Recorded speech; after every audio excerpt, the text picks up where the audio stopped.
existe deux grandes méthodes pour obtenir de l'information, la méthode directe et la méthode indirecte. Les aléas de la méthode indirecte vous seront présentés ultérieurement. Nous abordons ici la méthode plus directe. Au travers de la méthode directe, les négociateurs obtiennent de l'information en provenance directe de leur interlocuteur. Alors dire que l'information provient directement de l'interlocuteur, ça ne veut pas pour autant dire que l'interlocuteur ait conscience d'avoir transmis de l'information au négociateur adverse. Nous y reviendrons dans quelques instants. La façon la plus commune et probablement aussi la plus acceptable d'obtenir de l'information en provenance de notre interlocuteur est d'avoir recours au questionnement tout simplement. Donc en posant des questions à leur interlocuteur, les négociateurs essayent d'apprendre toute une série d'éléments qui leur permettront de cerner avec plus de précision la négociation qui est en cours. Ils peuvent ainsi chercher à s'enquérir des motivations de leur interlocuteur, de ses échéances ou de ses éventuelles solutions de rechange.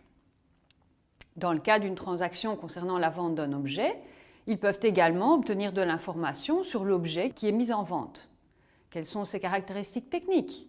Quel est l'âge de l'objet ou les éventuelles défectuosités de celui-ci?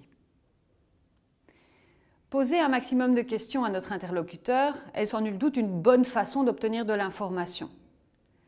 Cela ne veut pas dire pour autant que l'information que vous allez obtenir sera une information de qualité, ni même qu'elle ne soit totalement exacte et que l'on puisse s'y fier.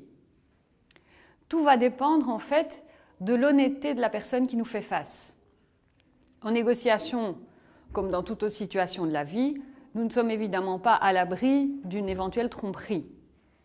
Alors un exemple de tromperie qui est fréquemment utilisé en négociation, c'est la fausse représentation des intérêts, ce que l'on appelle aussi la stratégie de l'épouvantail. Au travers de cette tactique, un négociateur prétend à son adversaire qu'un thème de négociation l'intéresse particulièrement, alors qu'en réalité ce n'est pas le cas. C'est un épouvantail.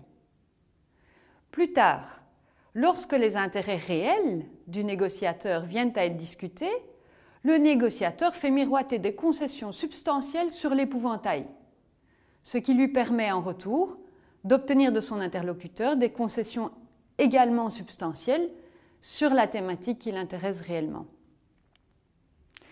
Cette stratégie repose donc sur ce qu'on appelle la fausse représentation des intérêts. Une étude menée par des chercheurs américains suggère que près d'un quart des négociateurs utilisent à un moment ou à un autre la stratégie de fausse représentation des intérêts. Il y a deux façons de représenter faussement ces intérêts. Soit en mentant par commission, c'est le recours à l'épouvantail, une stratégie où le négociateur ment sciemment à son interlocuteur, soit en mentant par omission. Ici, c'est une stratégie où le négociateur omet tout simplement de partager avec son interlocuteur les intérêts qu'il poursuit. Une des meilleures façons de réduire le risque de tromperie, c'est en ayant recours aux questions directes. Les questions directes, si elles ne sont pas une panacée, permettent de réduire significativement les mensonges par omission. Beaucoup moins malheureusement les mensonges par commission. L'étude de Maurice Schweitzer et de Rachel Crozon illustre très bien cet effet des questions directes. Ces auteurs ont demandé à des participants de vendre un ordinateur dont ils savaient qu'il était défectueux. Lorsque l'acheteur ne pose aucune question au vendeur, 75% d'entre eux mentent par omission, c'est-à-dire qu'ils ne révèlent pas la défectuosité. Et 25% d'entre eux mentent par commission. Ils assurent à l'acheteur du bon fonctionnement de l'appareil. Aucun vendeur ne révéla spontanément le problème. Par contraste, lorsque l'acheteur s'enquit directement du bon fonctionnement de l'ordinateur, 2/3 des vendeurs jouèrent alors la carte de l'honnêteté et ils révélèrent la défectuosité.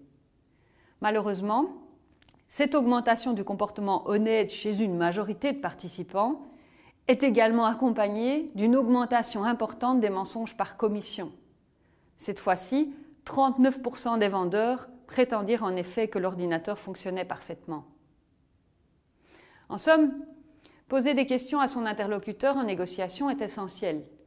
Ce comportement de questionnement permet non seulement d'obtenir de l'information potentiellement importante, mais en plus, il permet de réduire significativement la tromperie. Ceci étant, l'information obtenue doit toujours être analysée avec précaution, car rien ne vous assure que la personne qui vous fait face soit totalement honnête ou complète dans l'information qu'elle partage avec vous.